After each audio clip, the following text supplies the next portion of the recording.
और अब बात करते हैं मौसम में बदलाव की, जिसका असर अभी से नजर भी आने लगा है। उत्तर भारत में ठंड बढ़ने के अनुमान लगाए जाने लगे हैं, जिसका असर देखने को मिल रहा है। और इसका कारण क्या है? लगातार पहाड़ी क्षेत्रों में हो रही बर्फबारी बड़ा कारण मानी जा रही है। इसी से जुड़ी एक रिपोर्ट आपको दिखाते हैं।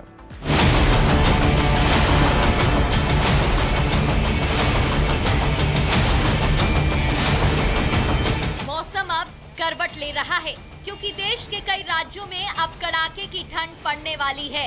मौसम विभाग ने इसे लेकर अलर्ट भी जारी कर दिया है, जिसके तहत आने वाले दिनों में उत्तर भारत के मौसम में बदलाव देखने को मिल सकता है। दरअसल दिल्ली और उत्तर भारत के अन्य हिस्सों में ठंड का कहर बढ़ने की संभावना है। वहीं पश्चिमी विक्षोभ के कारण जम्मू कश्मीर, लद्दाख, हिमाचल प्रदेश और पंजाब हरियाणा में भी तापमान में गिरावट हुई है। हिमाचल प्रदेश में करीब 2.5 महीने के सूखे के बाद सीजन का पहला हिमपात हुआ है, जहां शिमला रीजन समेत 8 जिलों में 2 से 6 इंच बर्फ गिरी है। वहीं 9 जगह माइनस में तापमान पहुंच गया है। भारत का स्वर्ग कहे जाने वाले जम्मू कश्मीर के सोनमर्ग में जमकर बर्फबारी हुई। सोनमर्ग बर्फ की मोटी चादर से ढका हुआ है। यहाँ भारी बर्फबारी के कारण सर्दी का असर जोरदार महसूस किया जा सकता है। अब तस्वीरें उत्तराखंड के यमुनोत्री गंगोत्री धाम से सीजन की पहली बर्फबारी की। यहाँ उत्तराखंड के लोगों के साथ ही पर्यटकों का इंतजार भी खत्म हुआ। प्रदेश में मौसम ने करवट बदल ली है और चारों धामों में सीजन की पहली बर्फबारी हुई है। 4 धाम समेत प्रदेश के उच्च हिमालयी क्षेत्रों में बर्फबारी और मैदानी जिलों में बारिश और हवाओं ने एकदम से पारा गिरा दिया है, जिससे ठंड में काफी इजाफा हो गया है। पहाड़ों पर दूर दूर तक जिधर देखो उधर बर्फ ही बर्फ दिखाई दे रही है। ऐसा लग रहा है जैसे पहाड़ों ने चांदी का मुकुट पहन लिया हो। प्रकृति ने अनुपम सौंदर्य से पहाड़ों को नवाजा है। इधर कुल्लू की पार्वती घाटी भी सफेद आसमानी बर्फ से सजी नजर आ रही है। यहाँ पर भी जमकर बर्फबारी हुई है, जिससे पर्यटक मनमोहक नजारे का लुत्फ उठा रहे हैं। वहीं लाहौल स्पीति में बर्फबारी के बाद सड़क पर गाड़ियों का चलना दूभर हो गया है। सड़कें बर्फ से भर गई, चारों ओर बर्फ ही बर्फ नजर आ रही है, जिससे जनजीवन भी जमता नजर आ रहा है और लोगों को भारी परेशानियों का सामना करना पड़ रहा है। Bureau report, Republic Bharat. इधर हरियाणा के रेवाड़ी में सड़क किनारे बने कई दुकानों में भीषण आग लग गई। कैसे आग लगी, एक मिनट में पूरी खबर आपको बताते हैं। दुकानें आग के लपटों में घिरी हैं और चारों तरफ अफरा तफरी का माहौल है। भीषण आग की ये तस्वीर हरियाणा के रेवाड़ी जिले की है, जहां गड़ी बोलनी रोड पर इलेक्ट्रॉनिक और पेंट की दुकान में अचानक आग लग गई। गोदाम में लगी आग कितनी भयानक थी, इसका अंदाजा आसमान में उठती ऊंची ऊंची लपटों को देखकर लगाया जा सकता है। आसपास के कुछ लोग खड़े दिखाई दे रहे हैं, लेकिन पास जाने की किसी की हिम्मत नहीं हो रही है। एक साथ कई दुकानों में आग लगने के बाद इलाके में हड़कंप मच गया। स्थानीय लोगों की सूचना पर मौके पर पहुंची फायर ब्रिगेड की गाड़ियों ने कड़ी मशक्कत के बाद आग पर काबू पा लिया, लेकिन जब तक आग पर पूरी तरह से कंट्रोल किया जाता, तब तक दुकान में रखा सारा सामान जलकर खाक हो चुका था। इस आगजनी में किसी के हताहत होने की खबर अब तक सामने नहीं आई है। वहीं आग लगने के कारणों का अब तक खुलासा नहीं हो सका है। पुलिस प्रशासन की टीम पूरे मामले की छानबीन कर रही है। Bureau report, Republic Bharat. और अब बात संभल के करते हैं, जहां एक शख्स की खोई हुई गाय कैसे मिली, इस रिपोर्ट के जरिए देखिए। यूपी के संभल में एक शख्स की गाय लापता हुई तो उसने डायल 112 का नंबर घुमा दिया और खाकी वर्दी को गाय ढूंढने पर लगा दिया। मामला सदर कोतवाली इलाके के मोहल्ला शहजादी सराय का है, जहां के रहने वाले रंजीत नाम के शख्स की गाय 1 हफ्ते पहले गायब हो गई थी। उसने गाय को काफी ढूंढा मगर गाय नहीं मिली, लेकिन इस बीच उसे जानकारी मिली कि उसकी खोई गाय किसी और शख्स के यहाँ पर बंधी है, लेकिन लड़ाई झगड़े के डर की वजह से वो गाय मांगने की हिम्मत नहीं जुटा पाया। इसके बाद रंजीत ने डायल 112 पुलिस को सूचना दी। फोन कर पुलिस से गुहार लगाई कि उसकी गाय गुम हो गई है और उसकी खोई हुई गाय वापस दिला दी जाए।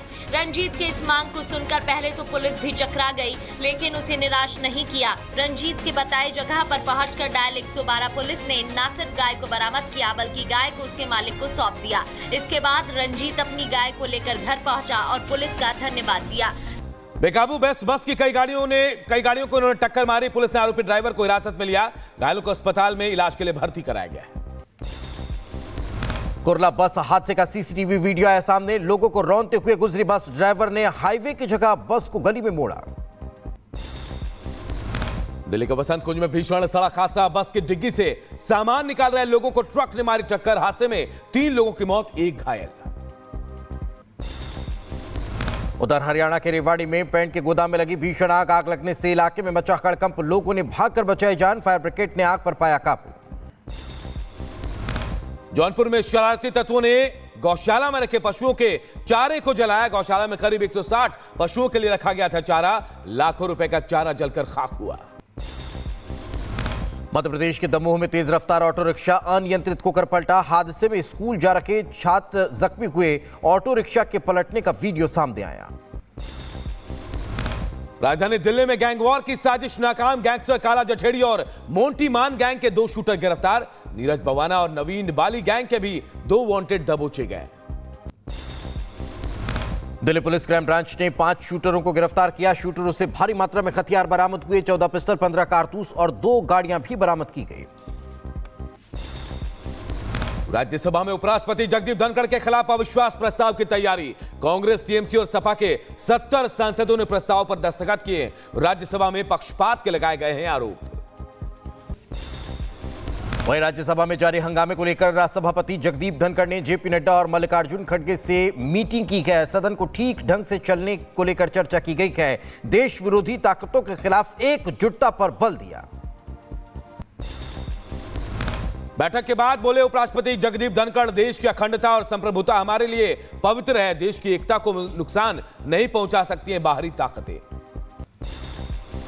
एक देश एक चुनाव को लेकर इसी सत्र में बिल ला सकती है मोदी सरकार। चर्चा के लिए जेपीसी के पास भेजा जाएगा बिल। रामनाथ कोविंद समिति की रिपोर्ट को कैबिनेट से पहले ही मंजूरी मिल चुकी है। भारतीय नौसेना में शामिल हुआ मिसाइल फ्रिगेट आईएनएस तुशील। रक्षा मंत्री राजनाथ सिंह की मौजूदगी में रूस ने भारत को किया हैंडओवर। ब्रह्मोस समेत कई खतरनाक हथियारों से लैस है वॉरशिप। जम्मू कश्मीर के मुख्यमंत्री उमर अब्दुल्ला ने रोहिंग्या शरणार्थियों के मुद्दे को बताया मानवीय संकट। बोले भूख और ठंड से मरने के लिए नहीं छोड़ सकते। रोहिंग्याओं के समर्थन में आए उमर अब्दुल्ला। रोहिंग्या शरणार्थियों का मुद्दा मानवीय है बताया। खाका उनको यहाँ मार तो नहीं सकते हो ना, या ठंड से उनको मार नहीं सकते हो। गवर्नमेंट ऑफ इंडिया ये बताए कि इनके साथ करना क्या है। जब तक वो यहाँ पे हैं तब तक तो उनका थोड़ा बहुत तो देखभाल आपको करना होगा। दिल्ली में आम आदमी पार्टी ने 20 उम्मीदवारों की दूसरी लिस्ट जारी की। सिसोदिया ने छोड़ा पड़पड़गंज। अवध ओझा लड़ेंगे पटपड़गंज से चुनाव। 13 विधायकों के कटे टिकट। मनीष सिसोदिया की चुनावी सीट बदलने पर बीजेपी नेता अजय आलोक ने कसा तंज। बोले जंग की घोषणा भी नहीं हुई, ये लोग मैदान छोड़कर भागना शुरू कर दिए। योद्धा भागने लगे ना तो समझ जाइए कि जंग आधी आप जीत गए। जो भागता है इसका मतलब कि उसका मनोबल हिल चुका है, वो जंग हार चुका है।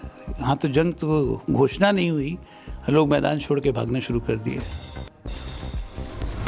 13 दिसंबर को प्रयागराज जाएंगे पीएम मोदी। संतों से करेंगे मुलाकात। महाकुंभ को भव्य और दिव्य बनाने के लिए करोड़ों के प्रोजेक्ट की सौगात भी देंगे। आरबीआई को मिला नया गवर्नर। 11 दिसंबर को संजय मल्होत्रा संभालेंगे कमान। 3 साल के लिए होगी तैनाती। अभी राजस्व सचिव के पद पर हैं तैनात।